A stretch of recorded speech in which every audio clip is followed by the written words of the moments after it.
அந்த மனிதன் இயேசு யார் என்பதை யூத தலைவர்களிடம் சொன்ன தருணம் ஒரு அதிசயத்தின் கதை, ஒரு பெரிய பகையின் தொடக்கமாக மாறியது.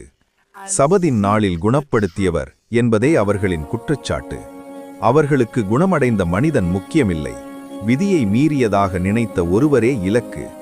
அவர்கள் இயேசுவை துன்புறுத்தத் தொடங்கினர். ஆனால் இயேசு அமைதியாகச் சொன்னார், என் தந்தை இன்று வரை செயல்படுகிறார், நானும் செயல்படுகிறேன். அந்த ஒரு வாக்கியம் அவர்களின் கோபத்தை இன்னும் தீவிரப்படுத்தியது. ஏனெனில் அவர் தம்மை தேவனுக்கு சமமாக காட்டினார் என்று அவர்கள் எண்ணினர். அந்த நாள் ஒரு மனிதன் குணமடைந்தது மட்டுமல்ல, உண்மை வெளிச்சத்துக்கு வந்தது. ஆனால் இருள் அந்த ஒளியை அணைக்க முயன்றது.